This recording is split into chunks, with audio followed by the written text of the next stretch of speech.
All right. Good morning, everybody, and welcome to our first Landcare Checks In for the new year. I hope that you've all had a relaxing break and you got to spend some downtime with your loved ones, and hopefully you got to spend some beautiful time in nature as well. Before we get started, I would like to acknowledge that I live and work on Wajak Noongar, and I would like to pay my respects to elders past and present. I extend a deep respect to all Aboriginal and Torres Strait Islanders on the call today and acknowledge their ongoing connection to land, sea, and sky as the world's oldest continuing culture. Please feel free to acknowledge what country you are on in the chat function. Okay, so today we have an incredible lineup of amazing women who work with stories in some way or another. I'm sure that all here are aware of the importance and power of good storytelling and communication. So it's how we spread the word about our work and the importance of caring for the environment. And we all know how pivotal it is to get someone on board with your idea, your creation, your project, and your passion. I was reading an article recently about the power of storytelling in the environmental realm and came across this quote by Ben Oaktree. It says, "Stories are the secret reservoir of values. Change the stories that individuals or nations live by, and you change the individuals and nations themselves." And I just thought that's why this conversation is so important. So this morning, we will hear from Gretchen Miller, an internationally recognized media professional whose environmentally focused communication spans a wide variety of mediums, including podcasting, documentary making, as well as interviewing and presenting. So Gretchen partnered with Landcare Australia for her PhD, asking the question, how might citizen storytelling activate an environmentally concerned public? This was then turned into a beautiful, immersive, evocative podcast called The Rescue Project.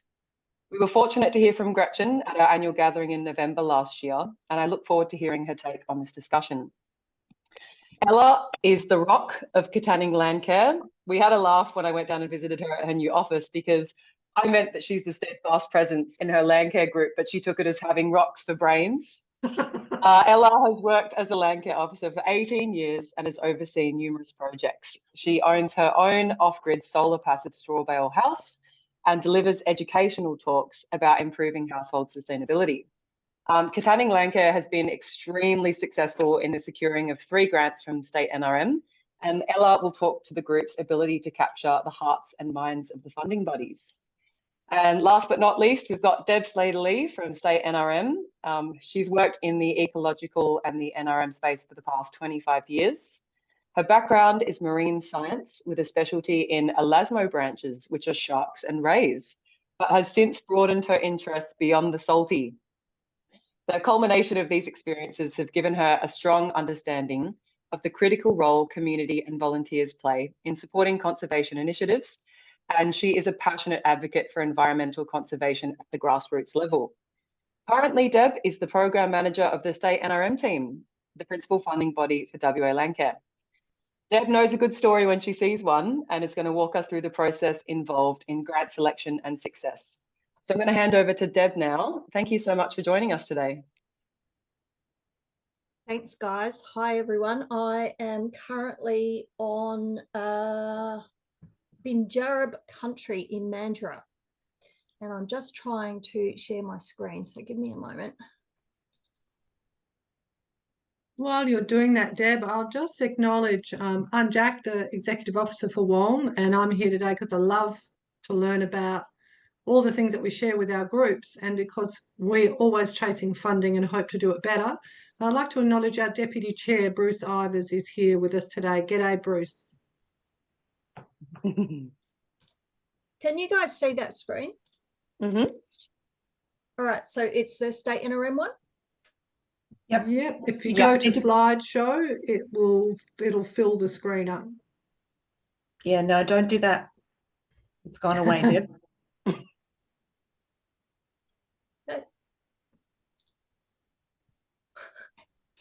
Let me just get out for a minute. Apologies. We usually use Teams, and I'm fully across that. And now we're using Zoom, and I'm not quite sure what I'm doing. Not a problem. You've just clicked onto a different screen that you've obviously got open. Yeah. And Yep. now there's another one. That's your email. Start that again. Start again.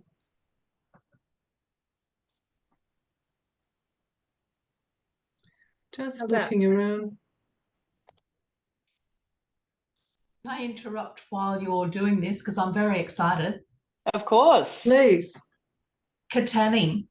I worked for DFAT in Malaysia a couple of years ago doing the Australia Now Malaysia project, and I'd never heard of Katanning, and we found out there was a huge Malaysian community there. So hey, Katanning. That's so Good on you. cool. That's Lovely what to I was have just you. saying about wherever you go, you find someone who knows Katanning. Yeah. We've got the only inland mosque in Western Australia. We've got a big Muslim and Malay population here, and they're Yeah. fantastic, and their food is incredible. Mm-hmm. Donnie's joined us from Landcare NT. So zooming in from somewhere in the territory. Whereabouts are you, Donnie? In downtown Darwin. Downtown Darwin. That didn't get a monsoon this year. It all went to Cairns, I hear. I know. And it is, well, it's going to be an awful dry season, I think, for us this year. Yeah. Yeah. Well, thank you. How you going, Deb? Looks good. I'm just trying to find my notes in the bottom. So, Deb, it looks like you're actually sharing your notes and presentation screen as opposed to the actual. sorry, guys. It's okay. So it might be sitting on a different monitor. Okay. Okay, Mike Norman's joined the meeting as well. Hello, Mike. Good morning. How are you? Yeah, good. Been doing land care. Just got back. Doing We land love care. to Where hear have you that. been? Working on a coast somewhere? Working on a bunch of bushland this morning. Beautiful. Here's Deb ready to Got go. it, Deb. Good on you, Deb.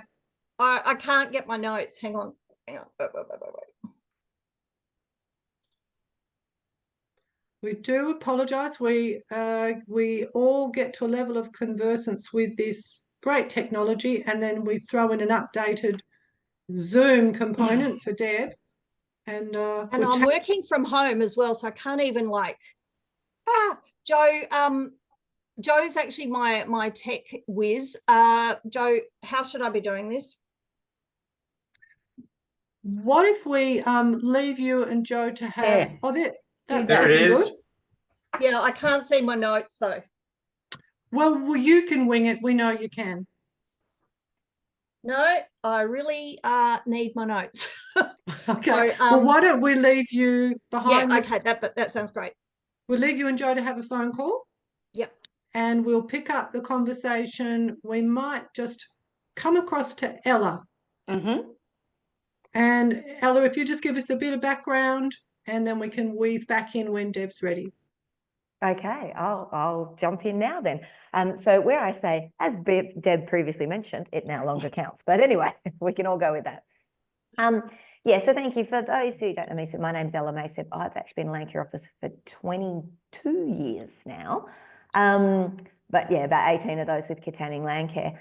And we're asked to talk about a bit about our storytelling and how we use that to successfully get grants. We have been very successful at Katanning Land Care with getting grants, many over the years. And this last batch of State NRM grants, we got 3 from 3. So obviously we're doing something vaguely right. Now, when I started, obviously I've been doing this over 20 years. When I started, I think with writing grant applications, now I haven't done a PowerPoint because I know I can't do the, I just wasn't. But when we started about 20 odd years ago, I think I fell into the trap that a lot of people fall into with grant writing, and that is the sense that you've got to be really formal and you've got to be really like it's a scientific report and it's got to be sterile and it's got to be. And what I've realized over time is it's not about that. You're selling your story to a human being. And I remember Deb actually saying to us once, spare a thought for her at 11 o'clock at night when she's on her 40th application, and she's trying to read it. And I think we've all got friends that are school teachers that understand that same dreariness. So I started writing with a lot more humanity in it, putting in emotions, talk about what are we excited about? What are we nervous about? What are the challenges? What are we optimistic about? And I started using a lot more of that kind of language. But as you would all know just from reading a book, language is only part of the story. You know, if you haven't got guts and gravitas to your story, you're writing some trashy, cheap paperback novel. You're not writing something incredible like To Kill a Mockingbird or Great Expectations or something. You know, you have to have some guts into it. So what I thought I would talk about is the journey we've been on to really create those guts so that those stories can become really worthwhile and deep. I'm going to go back a little bit just because I know everyone here is from different places. Now, in Katanning, we work mainly with private landholders on agricultural privately held properties. I know that's different, like in some city areas where you're working a lot more on public land, for example. But we work with people. And in 2006, I was running a project, which some of you may remember the program, called Catchment Demonstration Initiative. It was a very well-funded program through the National Action Plan for Salinity and Water Quality. And the idea was basically, if you could make money unlimited and you could throw all this money at one catchment, could we fix salinity? Could we do all the works that needed to be done? So over the course of about 4 years, I had one discrete catchment of about 12 properties and $1.6 million to play with.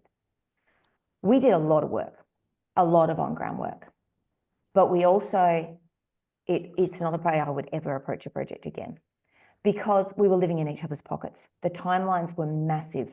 These guys were trying to run their farming enterprises, their families, all the rest. And on top of it, then they had the financial pressure of co-contributions, the labor that they needed to do. We had the deadlines. We had to get this many hectares of perennial pastures in. We had the whole thing imploded. And it emphasized the way that we do things around here at Katanning Land Care and why it's so important. And one of those, the key principle what we use is really what is known as the Vegemite approach. A little bit spread thin over a large area. And you do it again, and you do it again, and you do it again.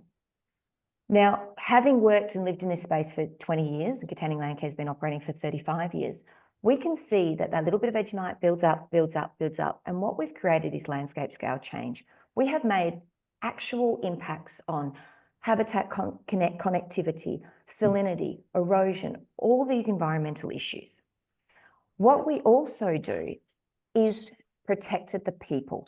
Now, I really believe as a land care officer, I don't care for the land, I care for the people who care for the land. And what I saw in that intense, focused, targeted, strategic that the CDI was, all those words that funding bodies like, was I killed my people. So what we do is we have about 200 landholders, and at any given moment, there's a group of them that are inspired, motivated, emotionally and financially ready to engage in land care. And they come to us for about 3 to 5 years, they do their bit, and then they fade away, and we don't see that particular landholder for maybe 6, 7, 8, 9 years. But as they're fading away, the next landholder's coming in, and they're ready. So I work with the guys that are ready. But what it ends up being is our projects end up seeming a bit piecemeal. I've got Bill over in this area over here who's wants to fence off a creek. I've got Monica over here who's planting some trees. I've got Bill over here who's fencing off some remnant vegetation. I, as a local and knowing these people, I understand the issues we're working towards. I understand how each of these seemingly separate projects are building towards this bigger goal. But the funding bodies can't see that very well. And it's very, very, very hard to convey that in your 300 word count, even with all the pretty writing you can do in the well. So what I realized a few years ago was I needed to build the guts. I needed to build the story, the gravitas, the message behind it. I needed to take it from this trashy paperback novel to Kill a Mockingbird. So 4 or so years ago, we put up one project which the State NRM office funded, and then the following year, another one that the State NRM office funded. Thank you so much, State NRM office, that allowed me to build that story behind the projects that we want to do, the issues we have and how we want to impact. So I've spent a few years, and it's not been easy, it's not been an overnight job, but I have spent a few years building that story. So I needed to do it in 2 ways. One is I very much needed to do that human side of the story. What are our issues? What are our catchment groups facing? What do our farmers want to achieve? How do our landholders want to go about it? What's their passion? What's their story?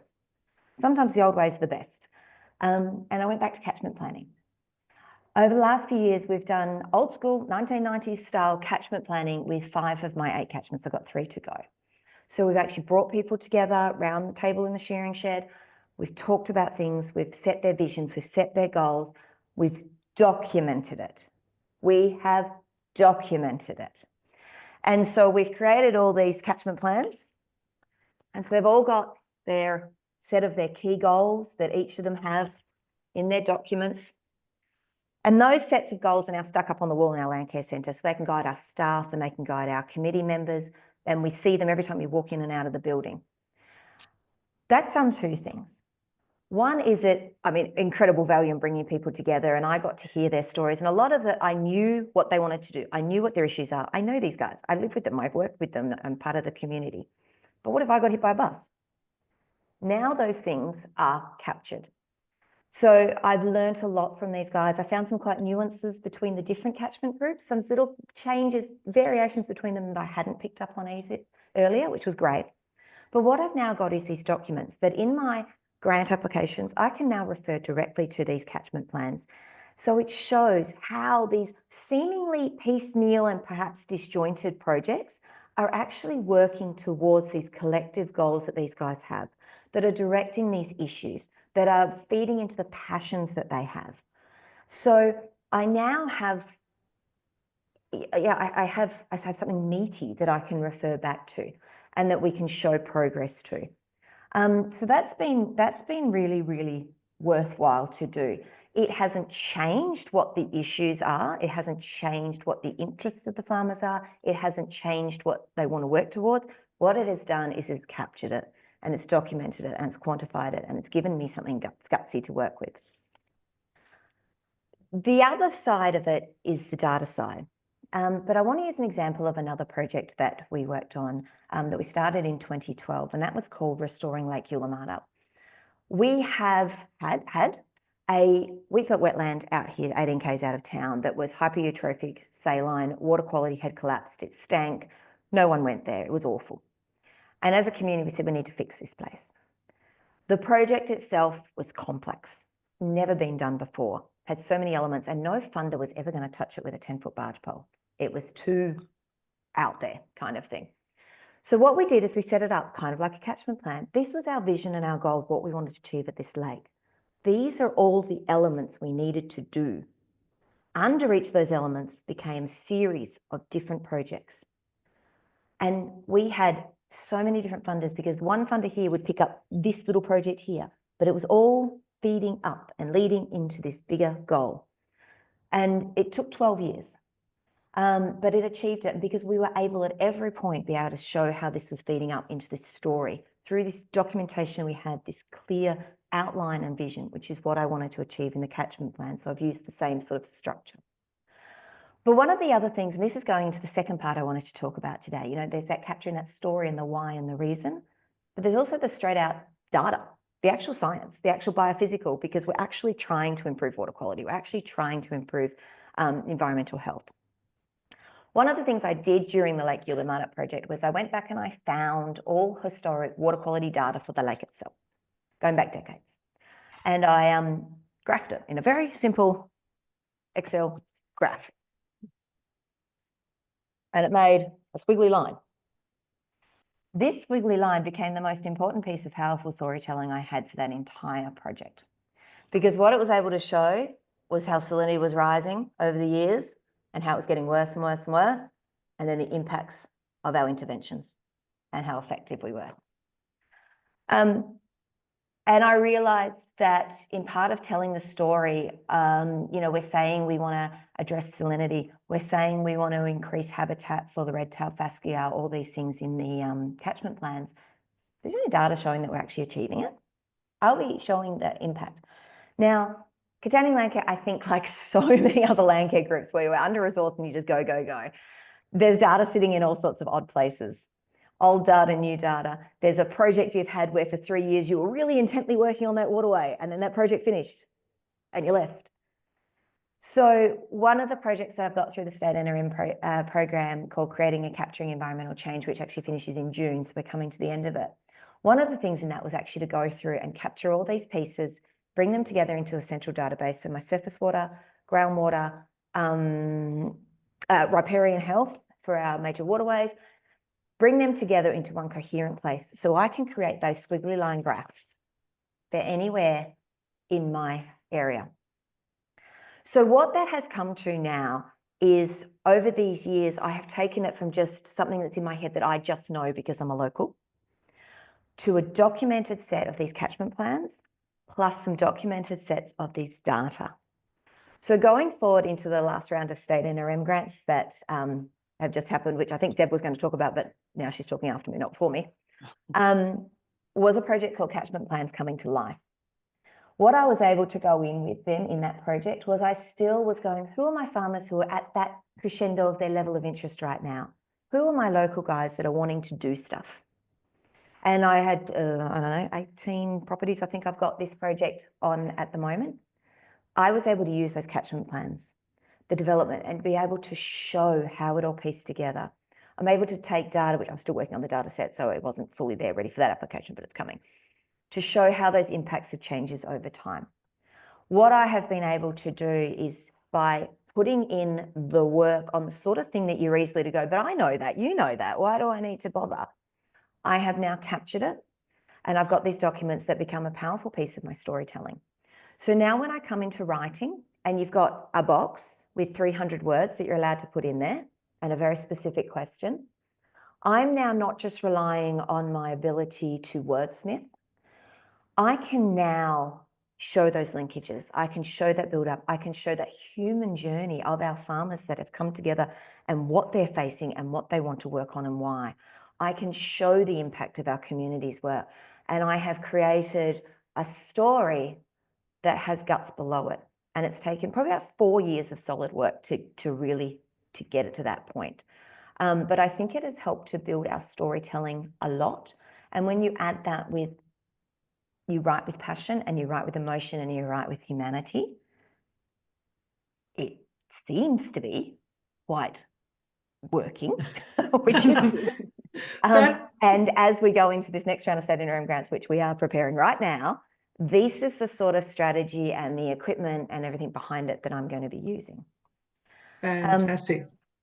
So that's a great segue, Ella. That's beautiful. And look, I've got goosebumps listening to you talk through that sequence, you know, that the power that's built over time. That's wonderful. We'll come back to you and the floor is going to be open soon, but we'll track across now to Deb, and there might be pieces that you might you know, not need now, Deb, but we'll leave it to you to see how you feel as you go through.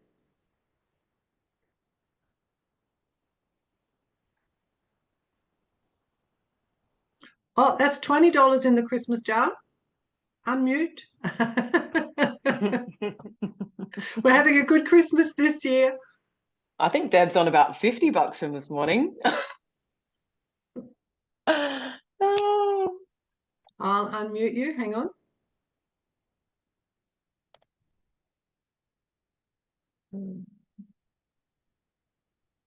There we go. You should be good. Okay. I still don't have my, I don't know what I'm doing wrong. You know how you have, all right, I'm just going to start talking. You know how you have nightmares about not being prepared? It's one of my recurring ones. I'm in it. I'm in a nightmare right now of just not being bloody prepared. So, all right. I am just... You're in safe company. You're amongst friends, Deb. There's no judgment. We understand. So just take a breath. I don't even know how to move this forward now. I'm getting out again. Why don't we start stitching together? You know how Ella's spoken about her building relationship with you guys over the years and the development of her stories. Can you and perhaps Joe talk to us a bit about how you've seen that and what that impact might have been in your response to the funding that they're asking for?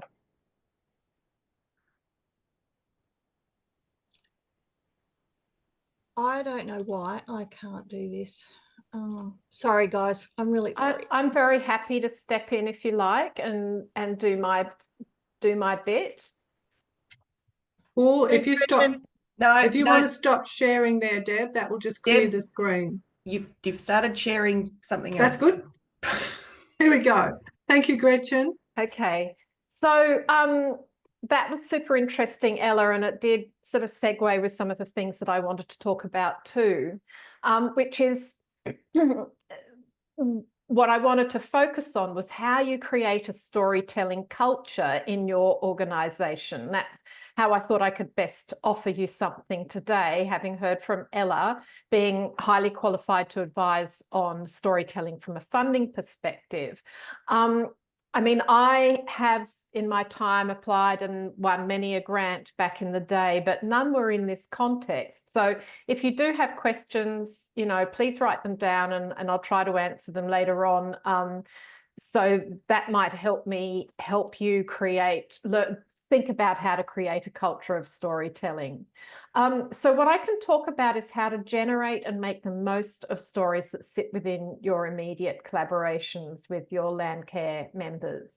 And creating a storytelling culture, you know, it can be a little daunting starting from scratch, but if you take the time to develop it, you gradually start to build up material you can draw from that will resonate with any given angle that you need to take when it actually comes to applying for funding from other bodies.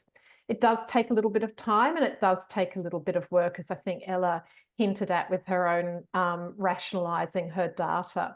But not too much. I mean, I think what is key is that it needs to be regular and sustained and also responsive. So don't give up in the first 5 minutes if you don't get a response from your community. There are various ways of doing that.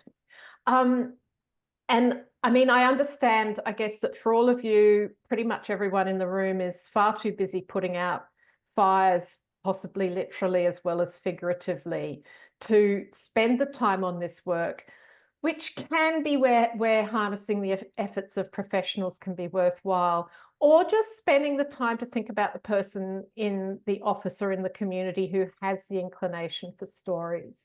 So if you do set about creating a storytelling culture in your organisation, you'll soon find those who have that creative spark within and who just love to come to a deeper understanding of their lived experience through writing it. And one of the people I'm thinking of is with us now who does this almost daily, Dodie Henderson, I'm just looking at you, who I first met creating one such storytelling culture in partnership with Landcare Australia as part of my PhD.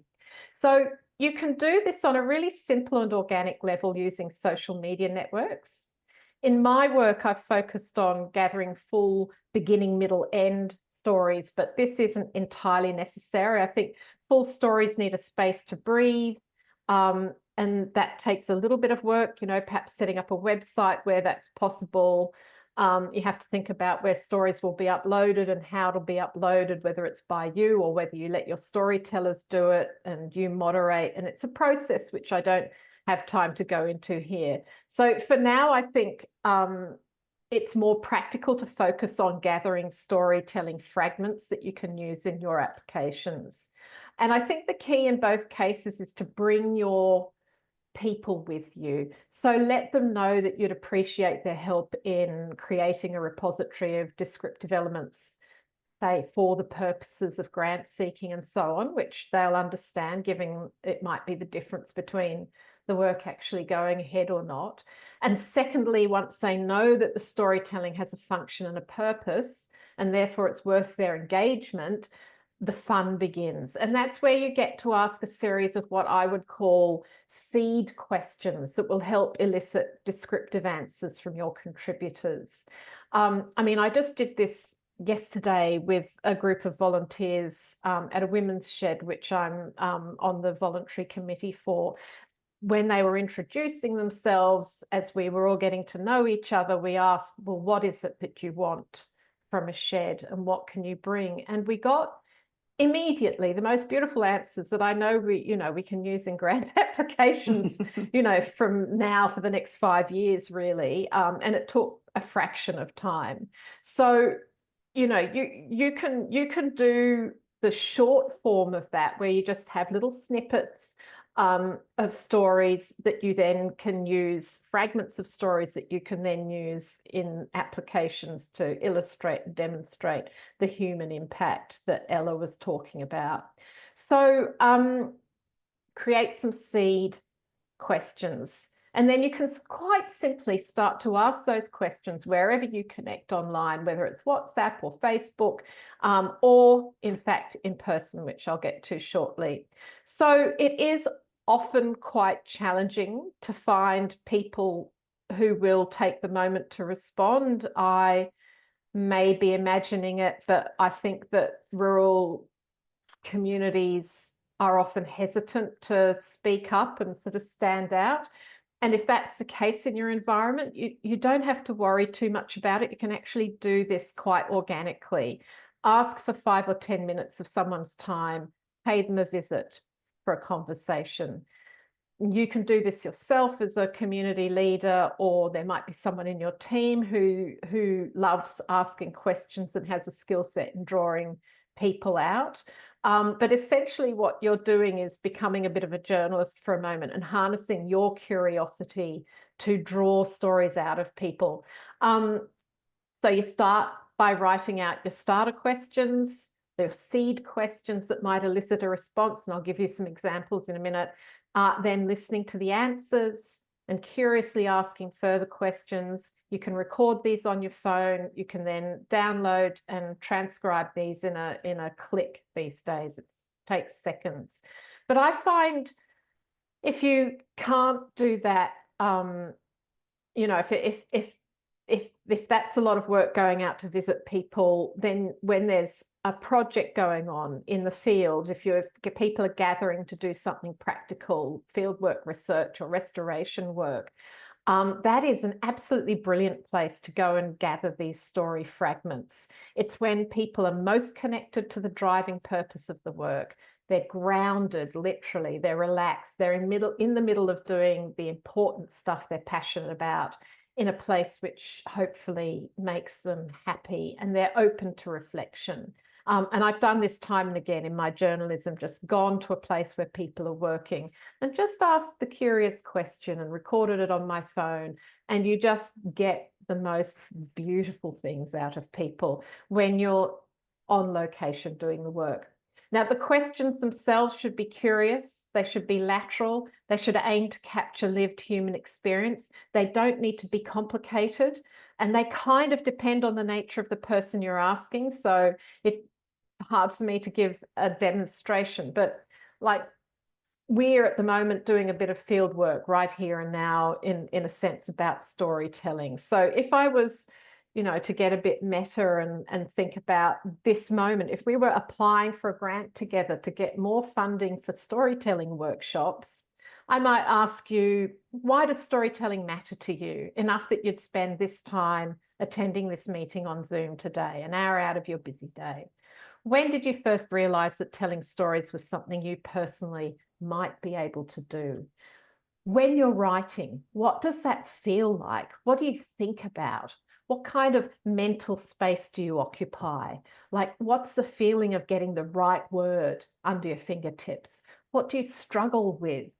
Do you need a special space to write, or do you find that ideas come to you at any time or moment? What would be the key thing you think a funding body would want to know about the value of this storytelling workshop? So there's an example of a bunch of stories which I could then apply to people in the field. When did you realize that putting your fingers in the soil, when did you realize spending hours out in the weather restoring a place was something you personally felt you wanted to do? Does it matter to you that you might not see a result in your lifetime? How do you feel at the beginning of the day? What about the end? So, you know, I'm just drawing questions out of thin air, but I think the answers you get to those kinds of questions would be super useful to slot into a more fact-based funding application.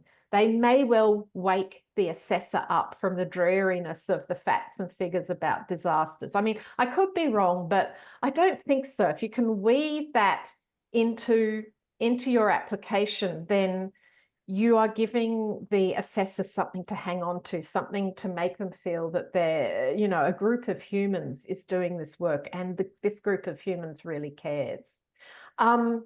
So I guess remember, as I say all this, it does take time to build a culture where people feel they can express themselves. So don't be discouraged. If the stories don't come to you, you go to those stories.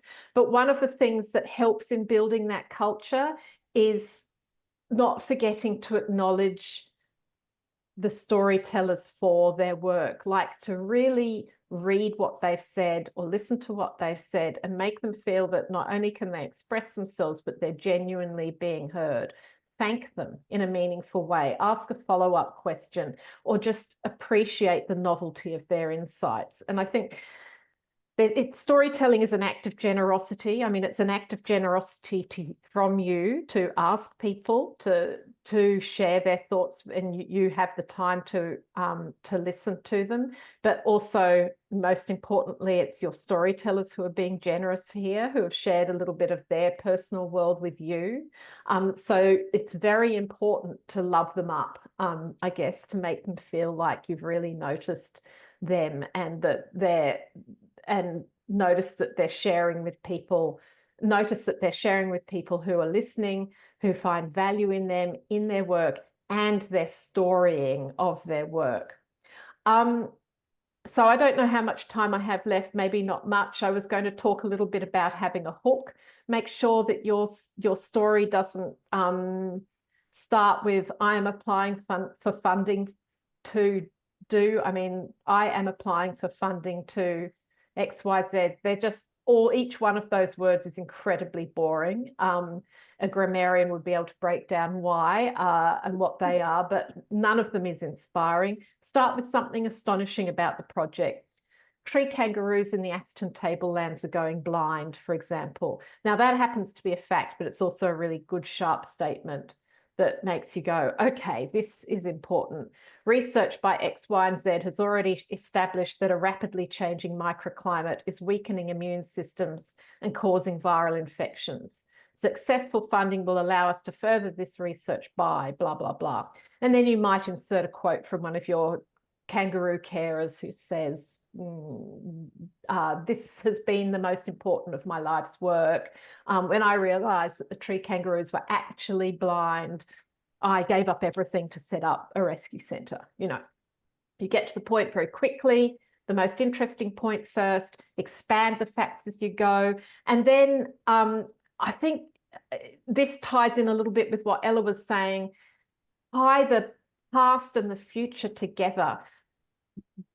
Give them the sense that research has already happened, that this has already happened. People have already been doing this work. You're going to continue that work, and the funder is going to be a part of that journey, continuing that work. And then you're kind of bringing them into the story as well, I guess. But sort of tying that sense of past, present, future together with a really strong hook is a great way to make sure that your grant application isn't the sort of thing that makes someone fall asleep at 11 o'clock at night while they're reading 40 applications.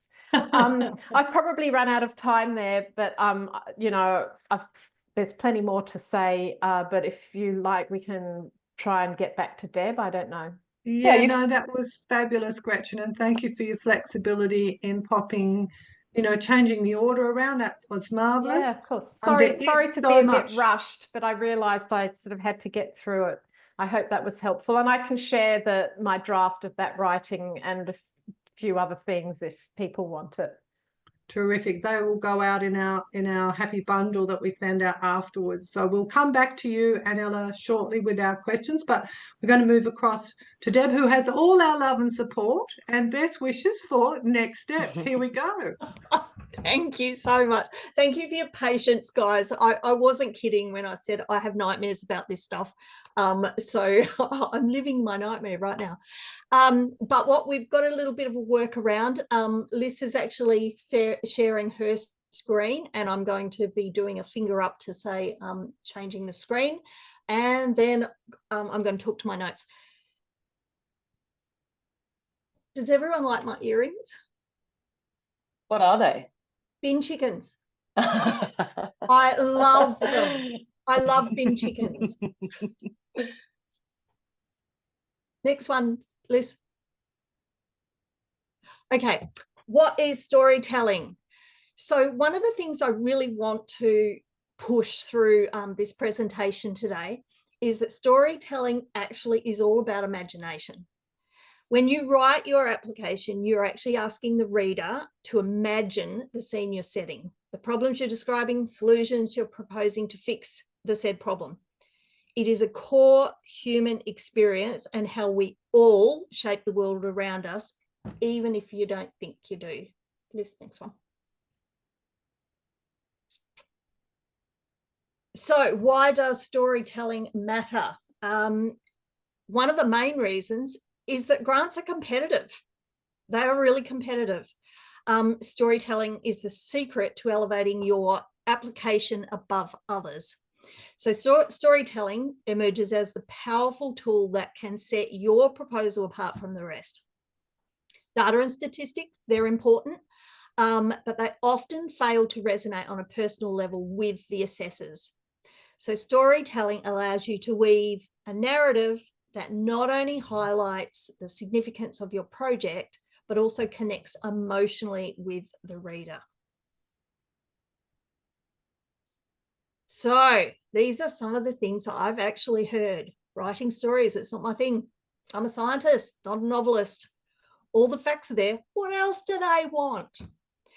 You absolutely have to change your headspace and your focus. You have to get better. As scientists, we need to acknowledge that we're not always great at storytelling. We get mired in the facts and data. So ask yourself, does the reader need to know all the facts, or is that your job? The really important question is, what does the reader know to consider supporting your proposal?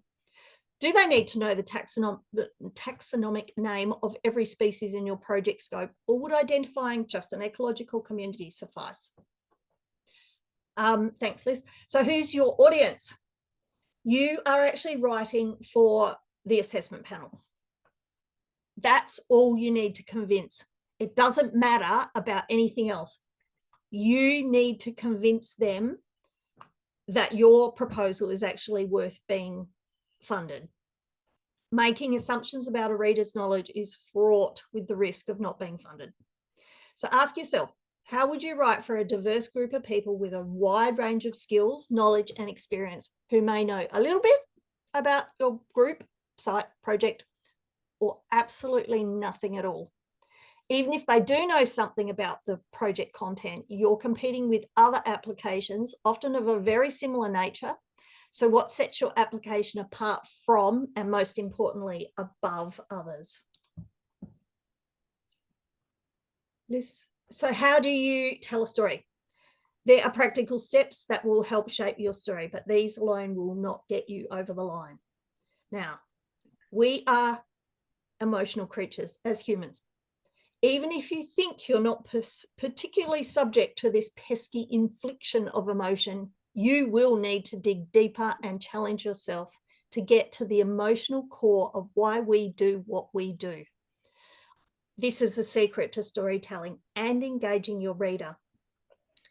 Assessors are not disembodied entities, they're also human, so engage them if you want them to invest in you. Now, the application form. It's been written to actually help guide your story. We've done this on purpose. So actually read the questions really carefully and answer them as best you're able to. Liz? So some of the things that we're sort of breaking this down into 3 key parts: the purpose, the impact, and the examples. So ask yourself, what is the problem we're addressing? Who will benefit from the work? What change do we hope to see as a result? By answering these questions, you can distill your project into a clear and concise message that serves as the foundation for your storytelling. By grounding your narrative in real-life examples, you can effectively communicate the significance of your work. So the key messages.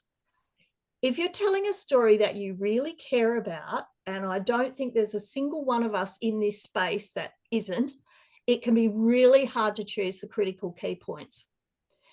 It's counterintuitive, but if you narrow your scope into tight, meaningful language, it's way better than words, lots of words that can muddy your message.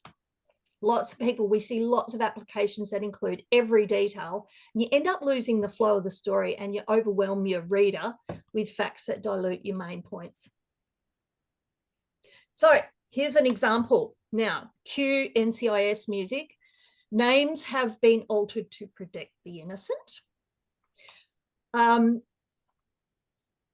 And I've lost my page. There it is. So these first few paragraphs have set the scene. Place this funding request in context through explaining where the need for the work originated, and it's confirmed that it is community driven, and describe the diverse needs of the various areas. It's gone further though. It uses language that's easy to read and welcomes me into the story. The use of the catchment group names linked with the unique needs of each kind of personalizes the groups. It sets up the narrative to later explain why a diverse range of activities are required to address these issues. Anyone who can tell me where some of those place names come from, get a cyber chocolate frog.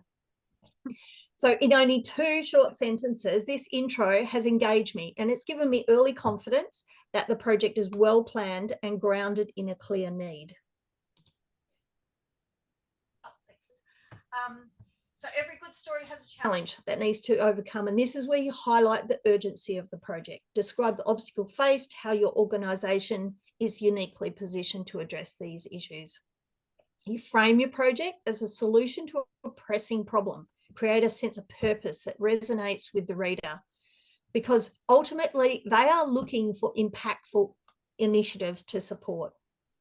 If your core purpose is bigger than this project, then explain what the bigger purpose actually looks like.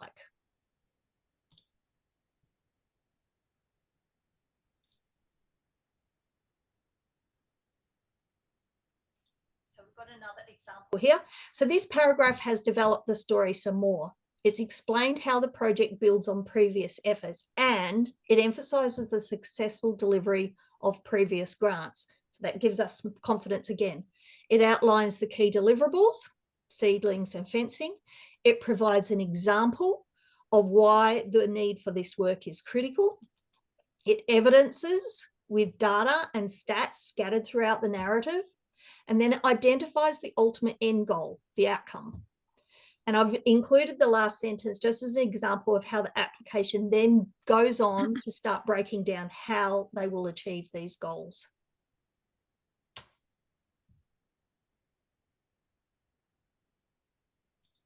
Okay, so you've set the scene. Storytelling is an emotional endeavour. As much as some of us might not like the idea of that, it is. It's also important to ground your narrative, though, in the data and evidence that lend credibility to your claims. So the funders want to see that your project is not only well conceived, but also backed by research and measurable outcomes. So integrate relevant stats, case studies, testimonials into your narrative to reinforce your key messages. Provide examples. And I'll just get Liz to pop back to that previous example. Let's go backwards. So you can see here they've provided the example of their shire. So the shire is heavily cleared. It was only 9%. So it's an example of exactly how the work that they've done is being delivered. So when incorporating data, back to the Echidna slide, please. When incorporating data, strive for balance. Too much emphasis on stats can detract from the emotional resonance of your story, while too little can undermine its credibility. Can we flick forward to the further assist? Yep, beautiful. So guys, this is really, really important. We're here to actually help you. It's our job to help every applicant submit the best possible application possible. We have a very good idea of what the assessment panel will be looking for.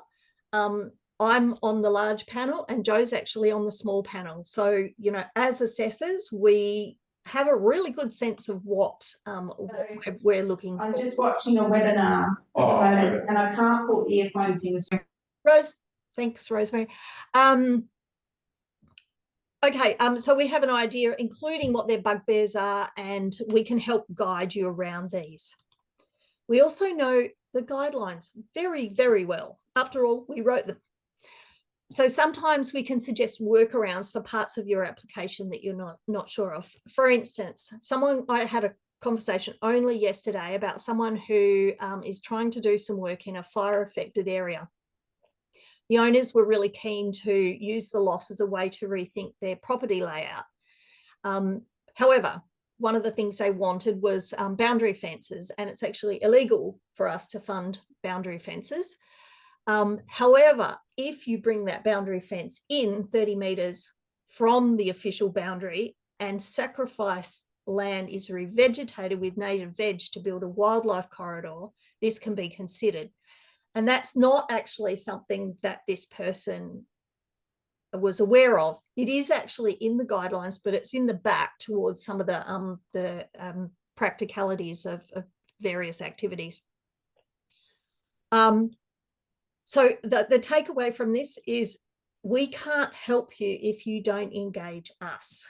So we provide lots and lots of opportunities for you to engage with us. We're working on a roadshow fairly soon to actually come out and speak to people, and you get that opportunity to have one-on-ones.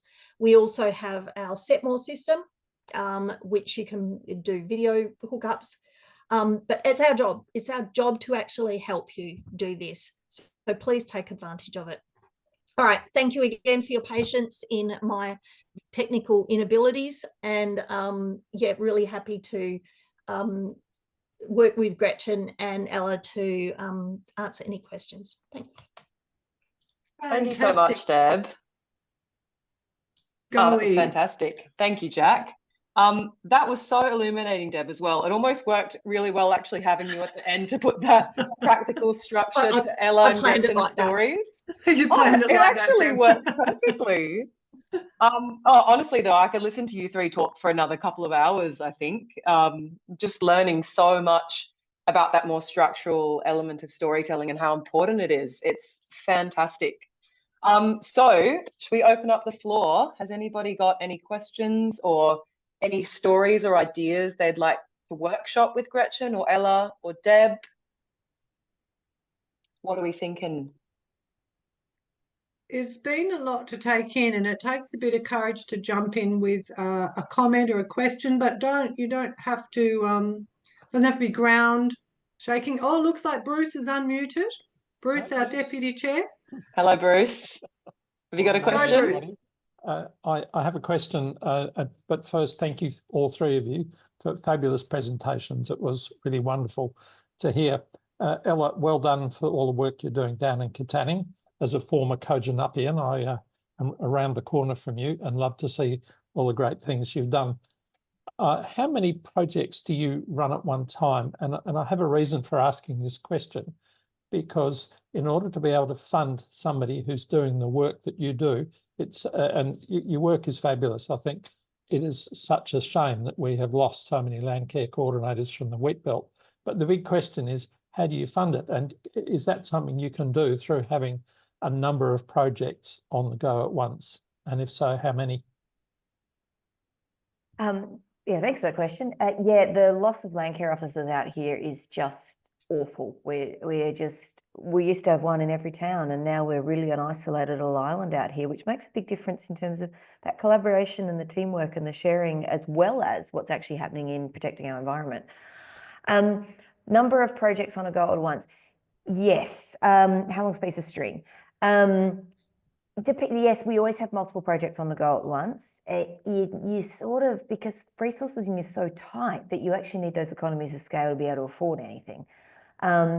So at the moment, I think we've got 6 on the go at the moment. We're at but then it depends on size.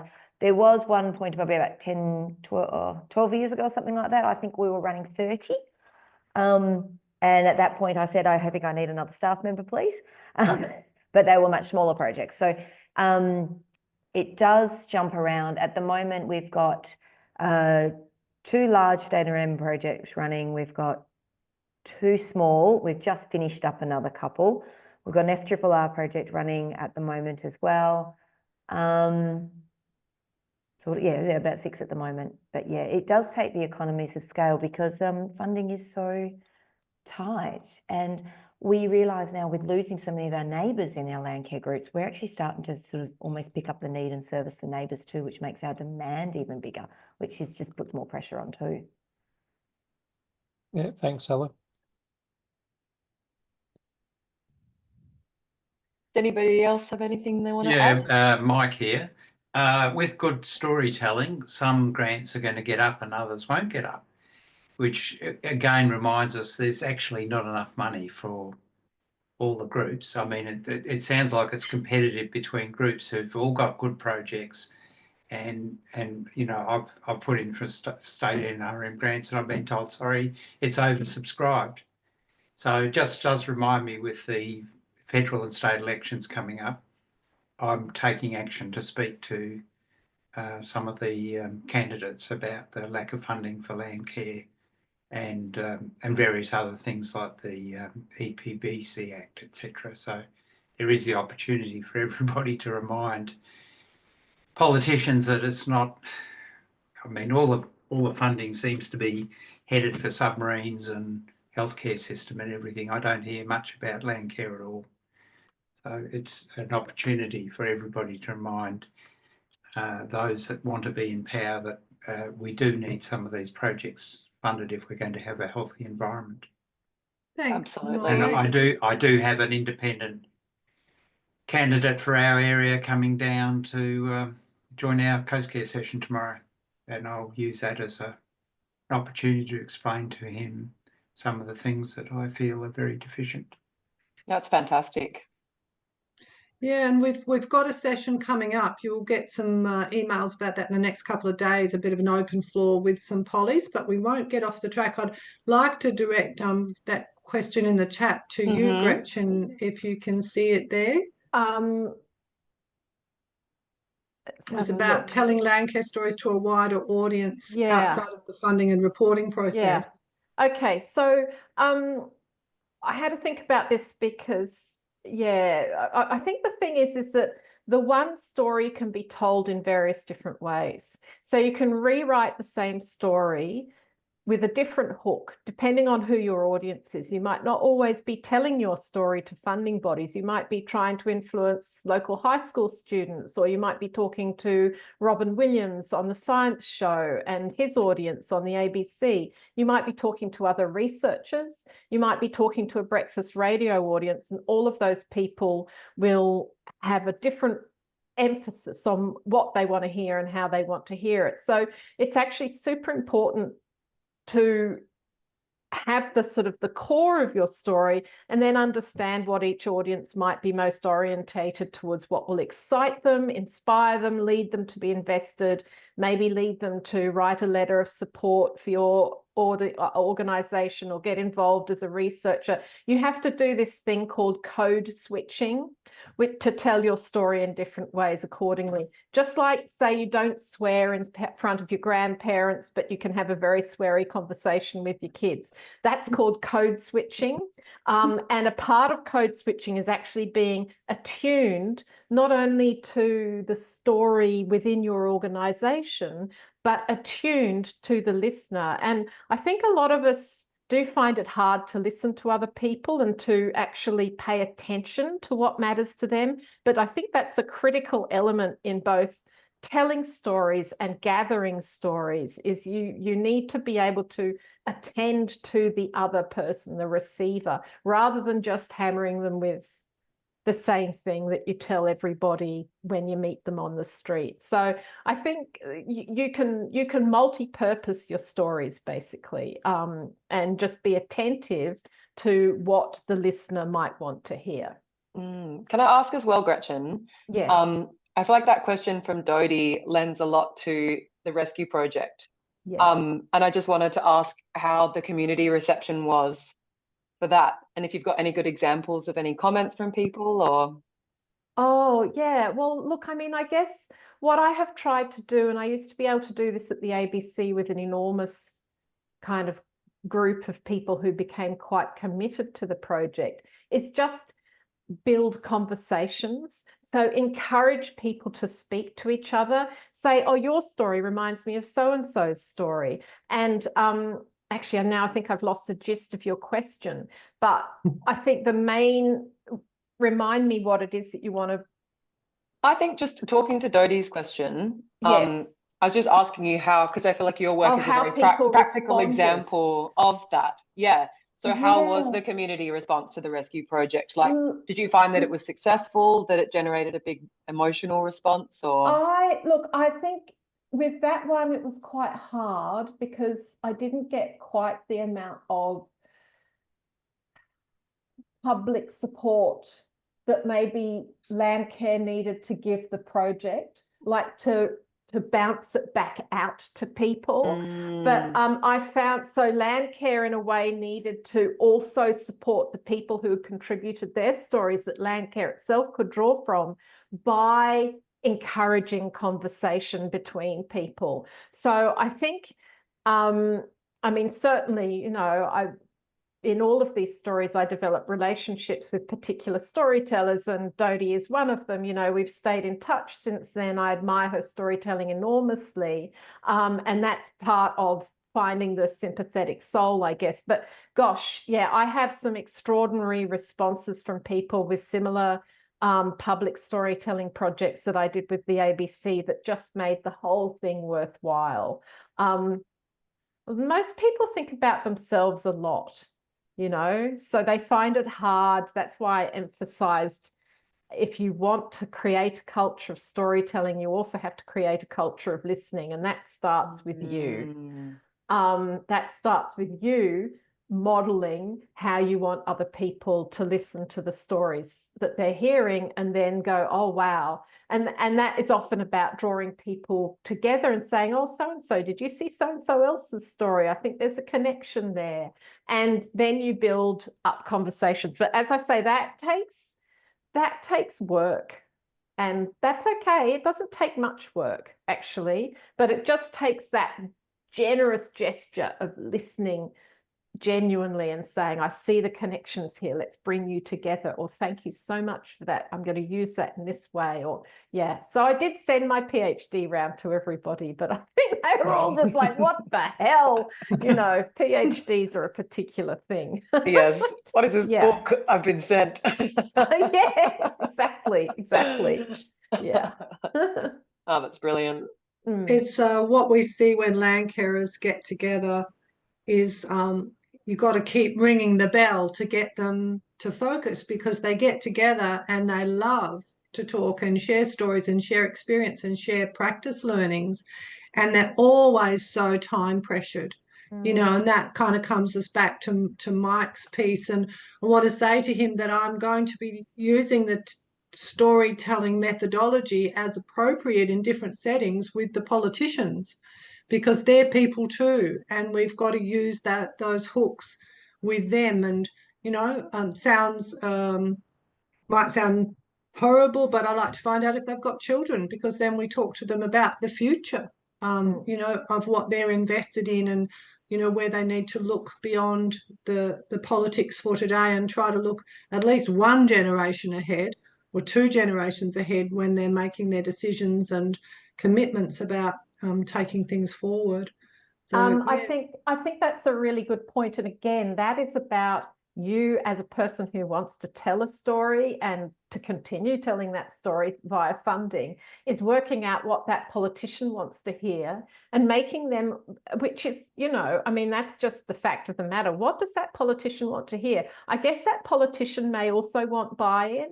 Like, if you make that politician feel like they will be partly responsible for the improvement of a particular area, then you're giving them buy-in, you're giving them a reason to give a shit, basically. So how you tell the story will allow them to, if you tell that story generously to them and you enfold them as part of that story, then they're going to enfold you back.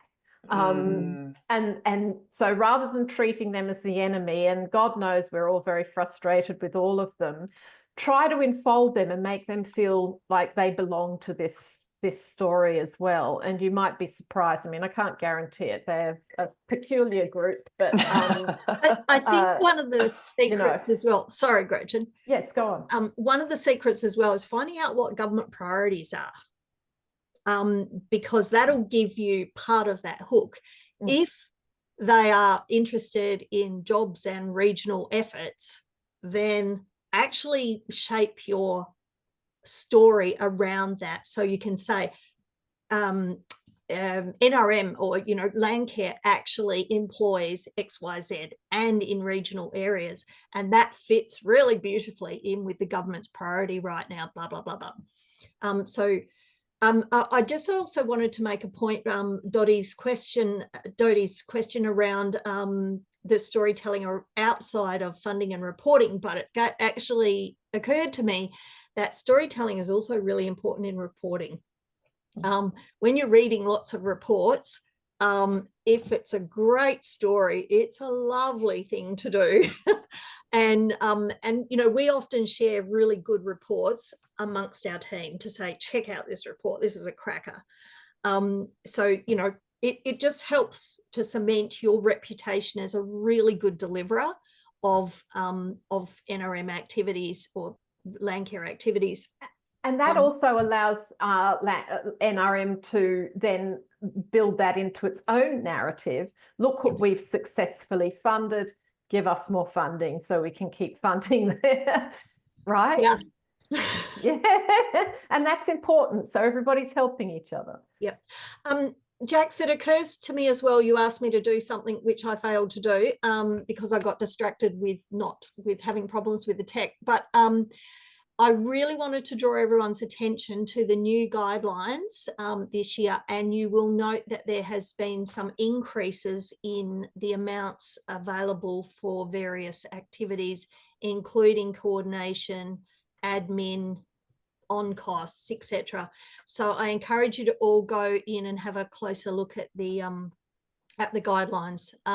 That is as a direct result of the amazing piece of work that Joe did in my team to actually reach out to people and start getting a sense of how much things had increased across the sector. So can I just Joe? Jump in and say that part of the reason that we actually went down that journey is because Jack from WALN gave us a good story. She started telling us about how things were changing out in the regions and all of the stories she'd been getting from the groups that belong to WALN. And without that piece of storytelling, we would not have paid as much attention. And so it really drove home what it was that we needed to do and how much work we needed to put in. And the increased limits in the guidelines are the outcome. So it's great point, really Joe. good. Great point. Thanks. Fantastic. Well, thank you, everyone. A great conversation. We've had some terrific comments in the chat. And as Eve said, it's so important that we have these opportunities to talk and share and learn. And that's what WALN's all about. And we've got plenty more of those coming up throughout the year. I almost wonder whether, and we don't have, people don't have time. I understand how time poor we are, but our theme for last year was communities of practice. And if there are some of you who would like to do a bit of work together around better storytelling for fundraising, for communications, for marketing, let us know and we'll see if we can put some people together. We've got our Landcare Expertise Exchange portal under development as we speak, and we're looking to recruit the Landcare Expertise Exchange facilitator, the LEAF. And that person's going to be a major connector point for you all, who hopefully will fill some of the gaps that Ella was speaking about before, that our Landcare coordinators, wonderful people that they were able to provide around the state. So lots of things we're trying to do to fill these gaps. And I'll hand back to Eve to close us out if there's nothing else from the floor. Does anybody have any final comments or queries? I just wanted to, if you indulge me for a moment. Please. We're talking about that space, creating that space to tell stories and adapting to your audience. And that goes obviously up you know, into where we're telling stories into the media or into the public or anything like that. But through our catchment planning processes, I found it really interesting when I get all these guys together, right, here's some food, but this is what we're going to do. Ella, you know what our issues are. How come we're here to tell you? But creating that space and a bit of food and space, once I got these guys talking, the stuff that came out was amazing. And I think it's that, like Gretchen was saying about adapting to your audience, not making assumptions about your audience, and then acknowledging, and as those stories and those passions and their worries and all that stuff started to come out in how you handle that, and it drew more and more and more out.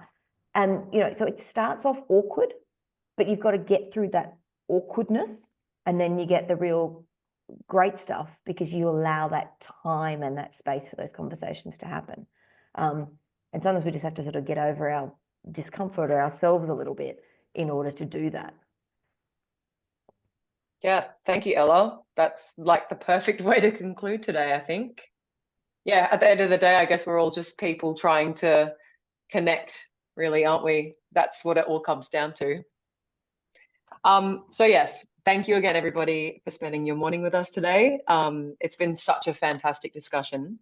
So as Jack alluded to before, any links or resources from today, as well as a copy of the recording, will be provided to you via email in the next few days. If you're not already a member, we'd love you to join the Collective Voice for Landcare in WA. And we will also be sending out a very short survey, which will give you the opportunity to provide us with some feedback on today's session, and whether you'd like to see more on this topic, which I think it seems like there is a lot of interest, which is fantastic.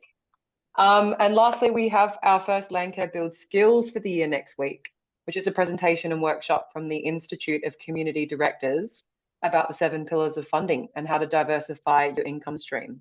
So that should be a really interesting workshop, and we'd love to see you there.